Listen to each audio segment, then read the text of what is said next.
ओम नमः शिवाय. बोला छत्रपती शिवाजी महाराज की जय. हर हर महादेव. शिवरायांच्या पदस्पर्शाने पावन झालेल्या पवित्र अशा रायगड भूमीत आपल्या सर्वांचं सहर्ष स्वागत आहे. माझं नाव आहे तानाजी महादेव अवकिरकर. सर, याच्या आधी आपण रायगड किल्ला पाहिला असेल किंवा नसेल सुद्धा, पण आज तुम्ही सर्वजण रायगड किल्ला प्रॅक्टिकली बघणार आहात. हा रायगड जर पूर्ण पाहायचं झालं तर 2 दिवस पुरत नाही, कारण पूर्ण रायगड 1200 एकराचा आहे. पण सर, जो अतिमहत्वाचा बालेकिल्ला आहे, गडावरचे जे मेन पॉईंट आहेत हे आपण 1 तासाभरामध्ये पाहू शकतो. सर, या रायगड किल्ल्याची समुद्रसवाडीपासूनची उंची ही 2851 फूट आहे आणि पायथ्यापासूनची उंची ही 1350 फूट आहे. आता महाराजांनी रायगड किल्ला 15 मे 1656 मध्ये जावळीचे चंद्रराव मोरे यांच्याकडनं जिंकून घेतला. हे जावळीचे मोरे मुळात आदिलशाहचे सरदार होते.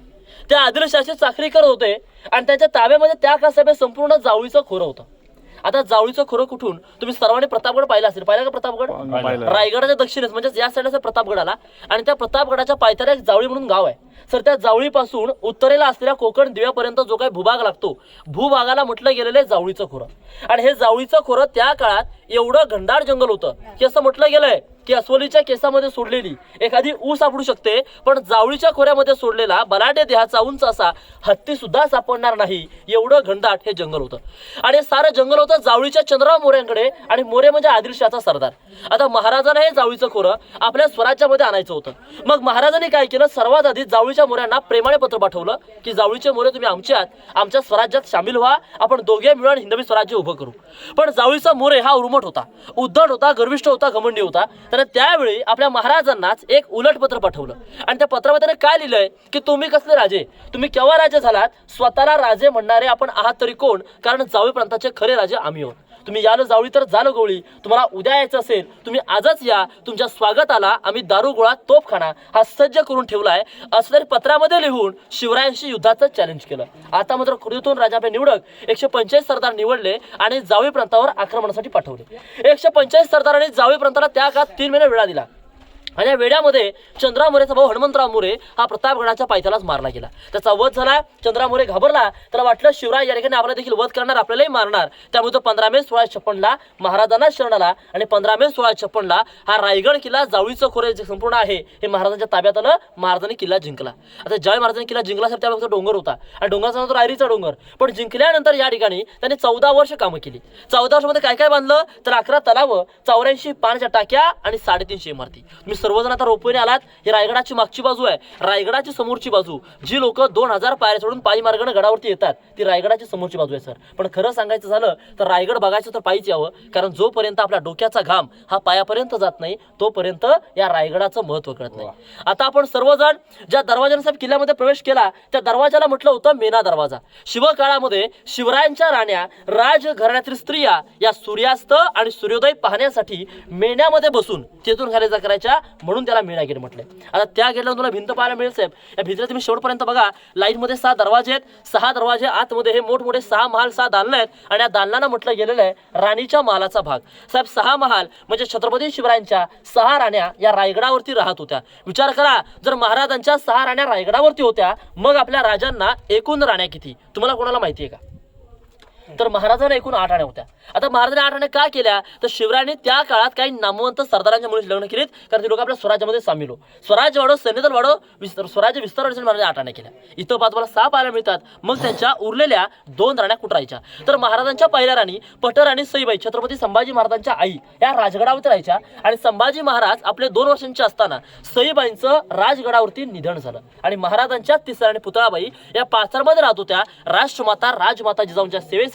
कारण जिजाऊंना उतरत्या वयात या रायगडाचं हवामान हे वातावरण काही सहन होत नव्हतं. त्यांच्या सेवेसाठी पुतळाबाई पाचरमध्ये राहत होत्या आणि ज्या उरलेल्या 6 राण्या होत्या त्या इथं राहायच्या. महाराजांच्या 8 राण्यांची नावं होती सईबाई, सोयराबाई, सगुणाबाई, सकवारबाई, काशीबाई, गुणवत्ताबाई, पुतळाबाई, लक्ष्मीबाई अशी महाराजांच्या 8 राण्यांची नाव होती. यापैकी 6 राण्या रायगडावरती राहायच्या, 2 राण्या खाली राहायच्या.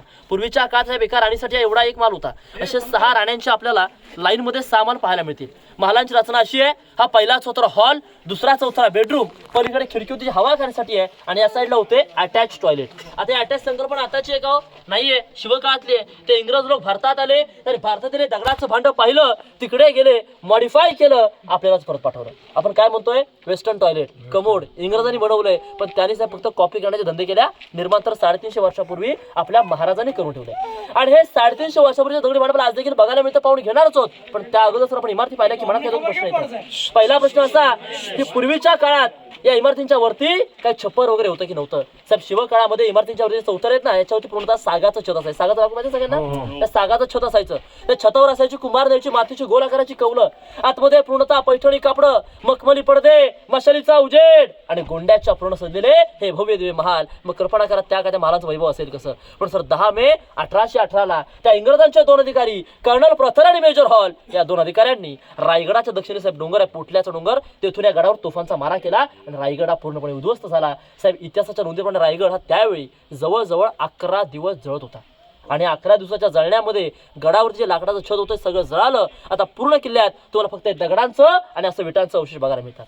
आणि दुसरा प्रश्न असा की आता आपण आलो 1350 फूट उंचावर आणि एवढ्या उंचावर आपल्या राजाने त्या काळात 350 इमारती बांधल्या. मग विचार करा की त्या काळात राजाने इमारतींसाठी हे असे मोठमोठे दगड आणि एवढे सारे दगड एवढ्या उंचावरती आणले कसे? कारण पायानं शक्य नव्हतं. त्यावेळी 4 मिनिटाचा रोपे नव्हता. आपल्या राजांनी एका दगडात 2 बक्षी बनायचे असे की त्या होती पाण्याच्या. राजाने काय केलं? सर्वात आधी गडावरती मोठमोठी 11 तलाव खोदली, 84 पाण्याच्या टाक्या खोदल्या आणि त्यातनं जो दगड निघाला त्यातूनच रायगडचं बांधकाम करण्यात आलं. म्हणजे पिण्यासाठी पाणी झालं, बांधकामासाठी दगड, एका दगडात 2 पक्षी मारले. ही आपल्या राजांची दूरदृष्टी होती. आज आपण बांधकाम जोडण्याचं वाळवंट सिमेंट वापरतो साहेब. शिवकाळामध्ये बांधकाम जोडण्यासाठी गुळ, चुना आणि शिस या 3 पदार्थ उपयोग केलेला आहे. रायगडाचे आर्किटेक्ट हिरोजी इंदुरकर यांनी गडाचं काम पूर्ण केलं बघायला मिळतं.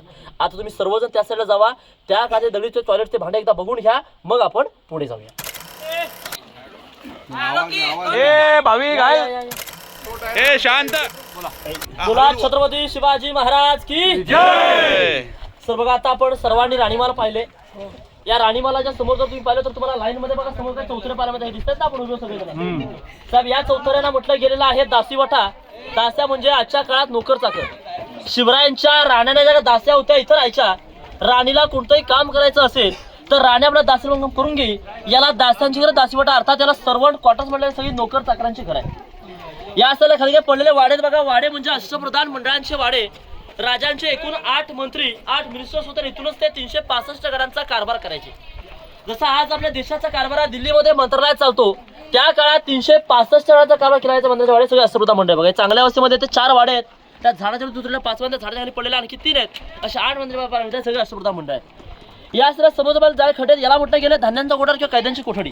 म्हणजे रायगड किल्ल्यात जर कोणी वेढा दिला, आणीबाणीची वेळ आली तर गडावरती राहणाऱ्या लोकांना कमीत कमी 3 महिन्यापर्यंत पुरेल एवढं धान्य शिवराय येथे आधीच आणून ठेवायचे.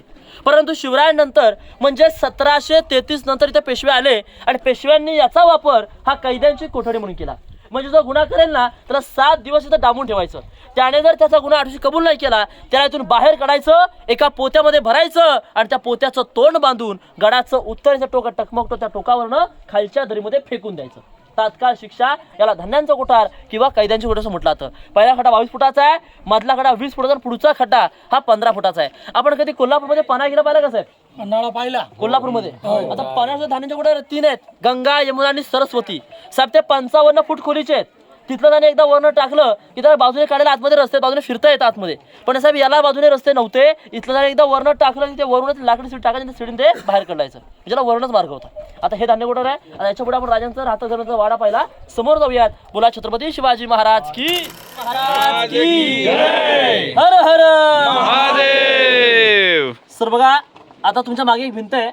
त्या भिंतीपासून तर त्या शेवटच्या भिंतीपर्यंत आपण जर पाहिलं तर या 2 भिंतीच्या मध्ये साहेब आपल्या लाईन मध्ये 4 चौथरे पाहायला मिळतात. चौथरा समजतो ना ओटा साहेब. या 4 चौथऱ्यांच्या मध्ये हा जो पहिला चौथरा आहे हा अतिशय महत्वाचा आहे.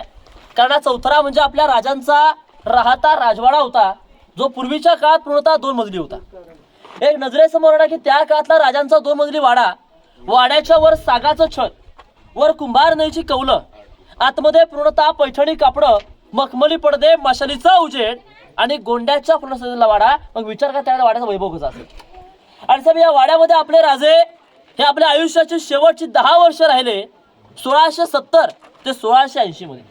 आणि शेवटी याच वाड्यामध्ये याच महालामध्ये आपल्या राजांचं निधन झालं, देहांत झाला 3 एप्रिल 1680 मध्ये. त्यांच्या देहचितेला अग्नी इथून 1.5 किलोमीटर पुढे राजांची समाधी आहे, ज्या ठिकाणावरती आपल्या राजांच्या देहचितेला अग्नी देण्यात आली. आता शिवरायांचा जन्म शिवनेरीवर झाला 19 फेब्रुवारी 1630 मध्ये आणि 1680 ला या वाड्यामध्ये निधन. आता 1630 ते 1680 अंतर किती हो? 50 वर्ष. तुम्ही आजच्या काळात बघा, आपल्या वयाची 20 वर्ष खेळण्यात का शिक्षणात अशी निवडून जातात. उरलेल्या 30 वर्षामध्ये आपण आपलं हवं तसं म्हणजे स्वतःच्या मनासारखं स्वइच्छेचं एखादं घरही वाढू शकत नाही. पण छत्रपती शिवरायांनी वयाच्या 30 वर्षामध्ये 365 किल्ले जिंकून अवघं हिंदवी स्वराज्य उभं केलं होतं. किती महान असेल तो राजा. अनेक राजे होऊन गेले, आपल्या बापजात्याच्या गादीवर बसून गेले, पण स्वतःची गादी स्वतः निर्माण करणारा एकमेव राजा ते म्हणजे छत्रपती शिवाजी महाराज. शिवरायांनंतर छत्रपती संभाजी महाराज सुद्धा 9 वर्ष या वाड्यामध्येच राहिले. याच वाड्यामध्ये छत्रपती राजाराम महाराजांचा विवाह संपन्न देखील झाला. आणि ज्यावेळी आपल्या राजमाता जिजाऊ गडावरती यायच्या त्या सुद्धा वाड्यामध्ये पवित्र जागा आहे आणि या वाड्यामध्ये सगळ्यांचं पायगुण लागलं आहे. त्यामुळे येणारा आज लाखो शोभक त्यांची माती आपल्या कपाळावर लावून जातं. याचं पवित्र स्थान नाहीये. हा प्रशस्त वाडा त्या 2 मजली होता. आता या साईडला वाड्यावर पाण्याच्या टाक्या देखील आहेत, पाहूयात आपण. घोड्यावरती प्रवास गुडघे रोगाने त्यांचं निधन झालं, गुडघ्याचा आजार होता. त्याला कॅन्सर झाला इथे गुडघे. हा, काही जण म्हणतात की त्यांच्या राजाने सोयराबाने विषबाधा केला. कारण सोयराबाचे पुत्र राजाराम सई म्हणजे संभाजीराजे आणि त्या काळात त्यांना विषबाधा करण्याची झाली. तर काय म्हणतात पुढे ब्राह्मण लोक त्यांनी विषबाधा केला. पण निश्चित कारण काय एवढं ठोसरित्या लिखित स्वरूपामध्ये नाहीये, ठोस पुरावी नाही. चपला खाली घ्या सगळे वरती हो. बोला छत्रपती शिवाजी महाराज की जय. सर बघा, आता या साईडला त्या पाण्याच्या टाक्या आहेत, ज्या टाक्यांमध्ये पाणी हे कावडीने भरायचे. कावड माहितीये का? कांद्यावर खाली साईडला तलाव आहे गंगासागर. त्या गंगासागर तलावातून कावडीने पाण्याच्या उतारचे दगडा तारखेला पाण्याच्या टाक्या होत्या इथं. आणि इथं होतं आपल्या राजांचं स्नानगृह, बाथटब, न्हाणीघर, आजच्या काळातलं त्यांचं स्विमिंग पूल. म्हणजे कल्पना करा, शिवकाळामध्ये अटॅच टॉयलेट होतं, शिवकाळामध्ये स्विमिंग पूल होतं. आपण म्हणतो इंग्रजांचे त्यांनी बनवलं, पण त्याने फक्त कॉपी केलं. निर्माण तर 350 वर्ष आपल्याला राजांनी करून ठेवलंय. हे त्यांचं त्या आंघोळीचं ठिकाण. आता आपण पुढचा चौथरा म्हणजे राजांचा मुदपाखाना, स्वयंपाकघर पाहूयात. बोला छत्रपती शिवाजी महाराज की जय. चप्पल खाली, चप्पल खाली. तर आले का आपले?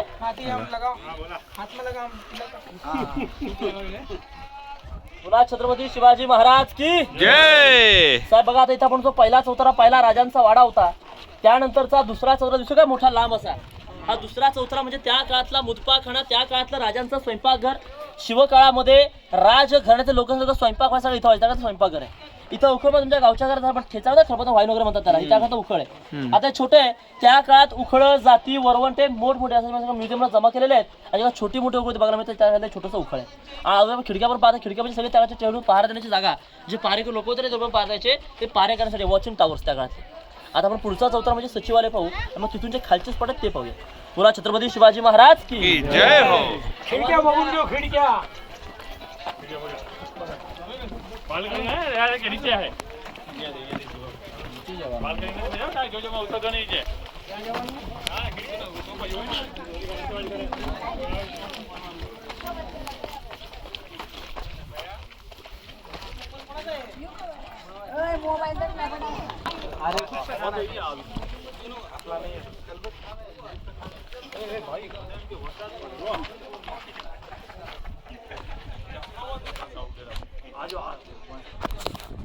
बसलं तरी चालेल. उभा राहतो, वारा मस्त येतो. हा, याची माहिती द्या. ओ यार लवकर. एक ये वाकड़ा सस्सी बाई दे दो में आराम थी हाल से. करा चालू करा जरा. हाय फोटा क्या फोटो के गोखला में जो के वो पीठ बैठो है. हाँ चला आले का आपले? येऊ द्या, येऊ द्या, सगळ्यांना येऊ द्या. आले आले की आता चला थांबा एक अजून गाडी पाठीमागे. इथलं मोठं काढायचं आहे. मोरगं त्याला. पटकन ते मोठं कसं ते पाठीमागे सर. ए दादा, ते मोठं कसं ते पाठीमागे सर. तुम्ही ऐक तुम्ही माझं. या थोडे पाठीमागे तुम्ही मागे या जरा. ते मोठं कसं ते पाठीमागे सर.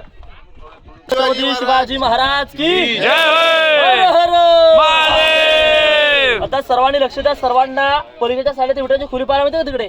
हो. ती विटांची खोली म्हणजे टाकसाळ आहे. शिवराय जे नाणी मुद्रा होड कॉईन तयार करायचे हे त्याच्या आतमध्ये तयार करायचे. आपल्या राजांचे राजमुद्रा आपण पाहतो ज्याचे अक्षर आहेत की पृथ्वीपचंद्र लेखे वर्धिष्ठ विश्व वंदिता शाहा सुनो शिवस्य शाह मुद्रा भद्राई राजते. या राजमुद्रेचा अर्थ असा होतो की जसा प्रतिपदेचा चंद्र हा कलेने वाढतो त्याचप्रमाणे शहाजी राजांचे सुपुत्र छत्रपती शिवाजी महाराज यांचं स्वराज्य सुद्धा या चंद्राच्या कुरीप्रमाणे वाढत जावं असा या राजमुद्रेचा अर्थ होतो. तुझं मला टाकसा म्हणलं विटांच्या पाहिलं मिळते ते पलीकडे टाकसा आहे. त्यानंतर इथं बघा समोर अश्व इमारत दिसत गोलाकाराची इमारत ही इमारत म्हणजे शिवरायांची बाल्कनी ज्याला आपण सज्जा गॅलरी म्हणतो. शिवरायांचं थंड हवा खाण्याचं ठिकाण. जसं राजांचा तो पलीकडचा वाडा 2 मजली होता त्या प्रकारे महाराजांची बाल्कनी सुद्धा 2 मजल्याची होती. या बाल्कनी सारख्याच बघा खाली 2 स्तंभ दिसतात का सगळ्यांना.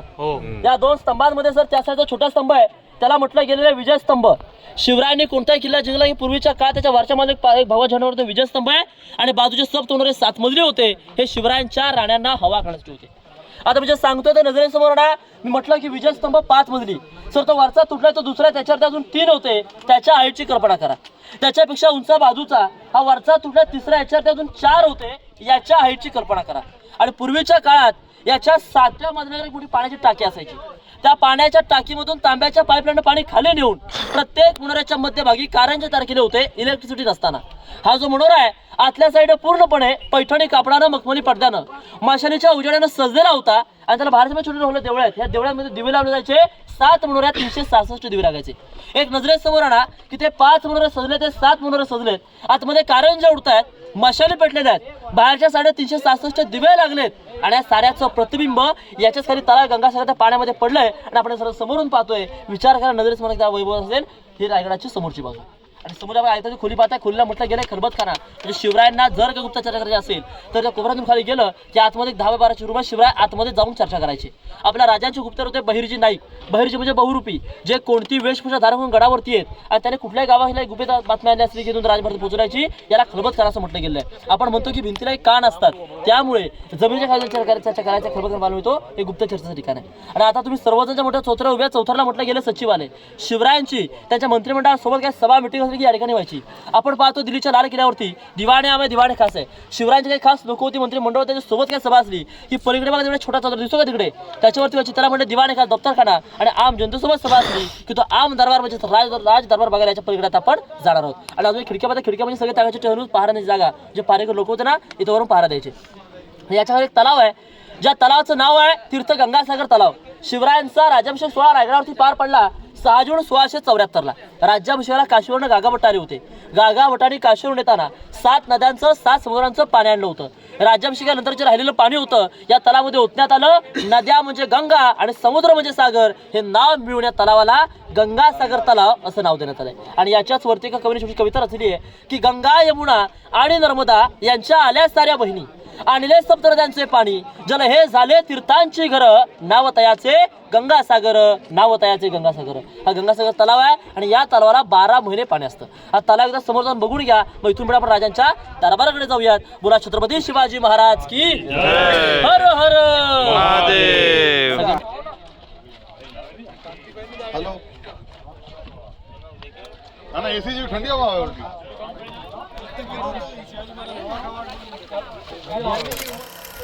कारण आहे ना दिवा रमण करूया.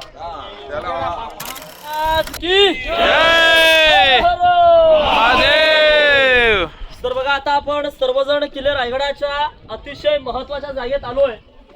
हा आपल्या राजांचा प्रशस्त असा हा राज दरबार आहे ज्या ठिकाणावरती आपले राजे खऱ्या अर्थानं राजे झाले छत्रपती झाले. शिवरायांचा इथं राज्याभिषेक सोहळा पार पडला तो 6 जून 1674 मध्ये. आणि राज्याभिषेकाला या ठिकाणी साहेब त्या काळात 6000 जनता 6000 मावळे हे उपस्थित होते. राज्याभिषेकास अनेक राजे रजवाडे आले होते. अनेक पाहुणे मंडळी आली होती.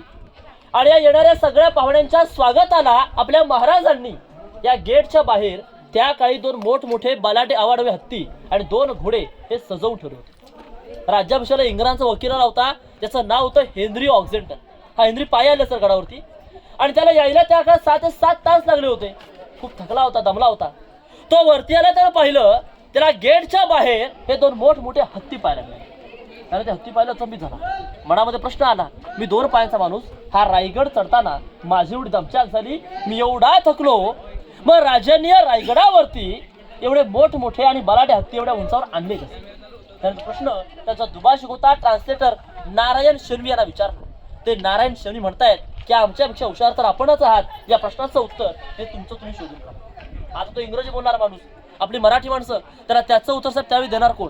त्याचा प्रश्न जसा तसा लिहून ठेवला आणि त्याचं उत्तर काय इतिहासकार देत आहेत की आपले राजे एवढे बुद्धिवान, चलाक आणि हुशार होते की महाराजांनी ती हत्तीची पिल्लं ही लहान असताना पालखीमध्ये बसवून गडावरती आणली होती आणि त्याचं संगोपन इथल्या ठिकाणामध्ये केलं.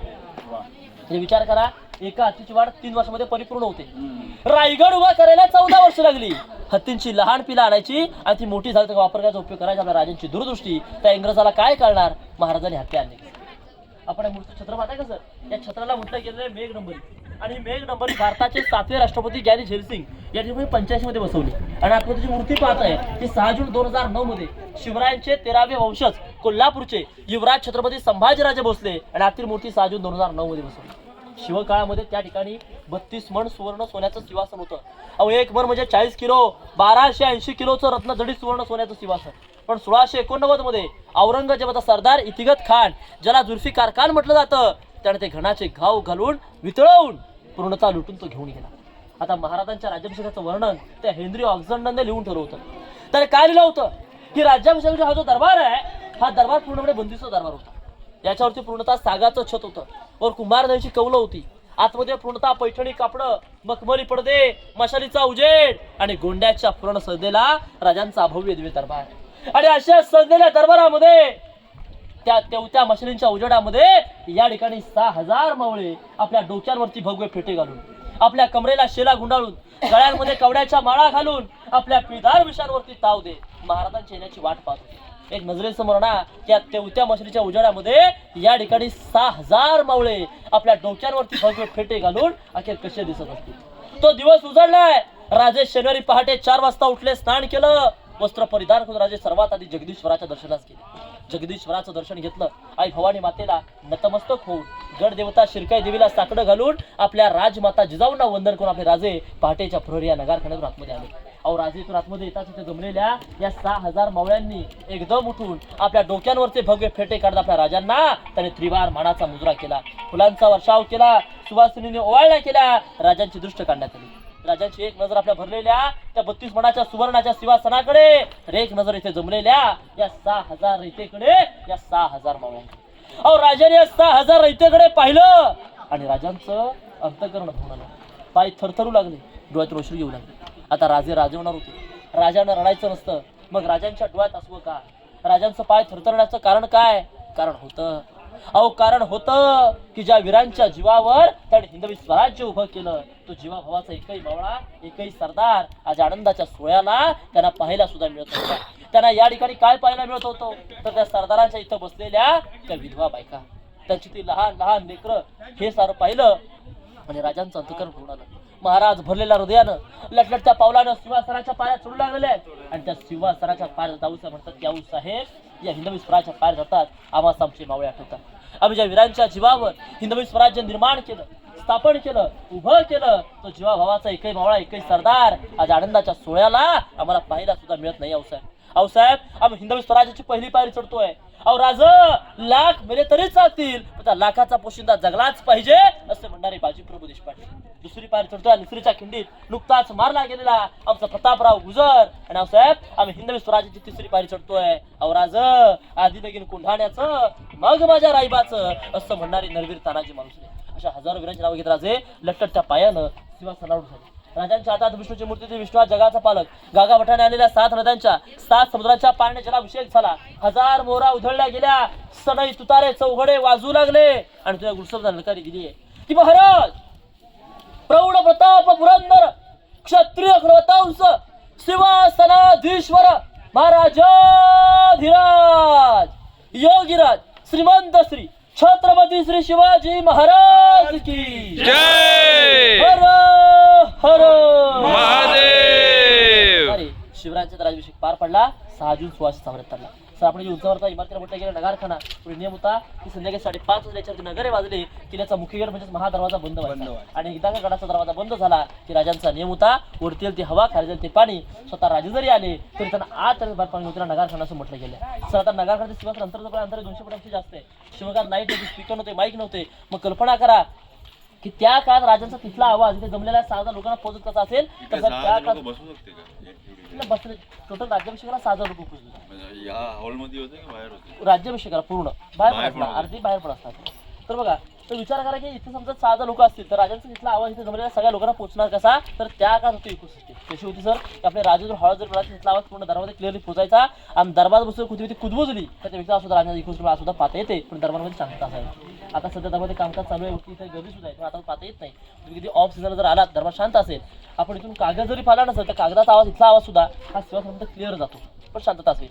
आणि काही जाणकारांचं मत आहे की त्या इकोचं कारण हा दगड असा म्हणून त्याला हलवला नाही, हा असाच ठेवण्यात आला, पण आता तुम्हाला मध्ये दरबाराच्या बरोबर मध्य भागामध्ये त्याला बघायला मिळतो, अशी काही जाणकारांची मत आहे. तर काही जण म्हणतात की रायगड कसा बांधायचा ते मॅपिंग नकाशा कदाचित रायगड कोरला असून हा दगड असा ठेवला, त्याला हलवण्यात आलेला नाही, पण निश्चित हा दगड इथे का असं ठोस रित्या आपण सांगू शकत नाही. आता इथून आपण होळीचा बाजारपेठ पाहूयात. बोला छत्रपती शिवाजी महाराज की जय हर हर. महादेव. बोला छत्रपती शिवाजी महाराज की जय हर हर. महादेव. तर बघा आता समोर आपण जो मोका परिसरचे मैदान पाहता का पुढे, या मैदानाला म्हटलं गेलेलं आहे होळीचं मैदान. जसे आपण खेडेगावामध्ये शिमग्यात मार्च महिन्यामध्ये होळी पेटवतो, शिवकाळामध्ये या ठिकाणी त्या काळात मार्च मध्ये होळी पेटवली जायची. आज आपण सुद्धा साहेब होळी पेटवतो, आपण होळीमध्ये तो नारळ टाकतो आणि तो नारळ जो आहे हा आपण काठीच्या साह्यानं बाहेर काढतो. शिवकाळामध्ये रायगडावरची होळी ही मानाची होळी असायची. एकदा का रायगडावरची होळी पेटली की आजूबाजूच्या गावा किल्ल्यांमधल्या गडकिल्ल्यांमधल्या तसेच इथल्या वाड्या वस्त्यामधल्या होळ्या पेटवल्या जायच्या. राजा इथं होळी पेटवायची, त्या होळीमध्ये नारळ टाकायचे.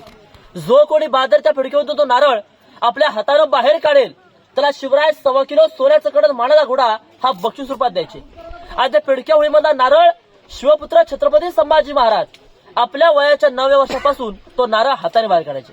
मी म्हटलं होतं की वाघाच्या जबड्यात घालून हात मोजती जात हीच मर्द मारण्याची जातं. हे होळीचं मैदान आहे. आपण समोर बघा पुढे लाईव्हवर पाहण्यामध्ये इमारतीचं नाव आहे बाजारपेठ. त्या बाजारपेठेची लांबी आहे 800 फूट, रुंदी आहे 40 फूट. डाव्या साईड 22 टोटल 44 दुकान पाहिली इथं जमिनीपासून उंचावरती आहेत, कारण त्यावेळेची लोक पुरुष घोड्यावर बसून बाजार करायचे, स्त्रिया पालखीतून दुकान पाहिली तर जमिनीपासून उंचावरती आहेत. बाजारपेठेचं नाव अशी आहे की आगे दुकान पिछे मकान बीच में स्टोर रूम अशी त्या बाजारपेठेची रचना आहे. आणि बाजारपेठ झाली की शेवटचा पण पुढे असणार आहे जगदीश्वर शंकर महादेवाचं मंदिर आणि मंदिराच्या समोर राजांची समाधी गडावरचं अतिशय महत्वाचं ठिकाण. असं म्हणतात की आयुष्यात आल्यानंतर एकदा तरी विठ्ठलवारी करावी, पार्वती आयुष्यात एकदा तरी आपल्या महाराजांच्या समाधीला नतमस्तक व्हावं. आणि राजा समाधी पार्वती त्या ठिकाणी जगदीश्वर मंदिर समोर समाधी वगैरे आहे. आता समाधी मंदिराच्या मंदिरासाठी छोटासा गेट देखील आहे. या रायगड किल्ल्याचे आर्किटेक्ट होते हिरोजी इंदुरकर, ज्यांनी गडाचं 14 वर्ष काम केलं होतं. बांधकाम झालं, राजाने विचारलं हिरोजी रायगडाचं काम 14 वर्ष केलं तर बक्षीसबात काय पाहिजे. हिरोजी म्हणते की राजे आम्हाला जास्त काय नको, फक्त आमच्या नावाची पाटी त्या मंदिराच्या एका पारीमध्ये लिहिण्याची आज्ञा द्या, ज्या पाठीमध्ये अक्षर आहेत की सेवेचे ठाई तत्पर हिरोजी इंदुरकर. या हिरोजीने रायगडाचं 14 वर्ष काम केलं आणि 14 वर्ष काम करून बक्षीस रूपात काय मागत एक नावाची पाटी, आणि ती सुद्धा कुठे मंदिराच्या पायरीमध्ये. जर त्यांना नावच लिहायचं होतं आपण मोठा गेट नगारखाना पाहिला असता त्याच्यावरती लिहू शकले असते. पायी उतरताना किल्ल्याचा मुख्य गेट महादरवाजा तिथे लिहू शकले असते.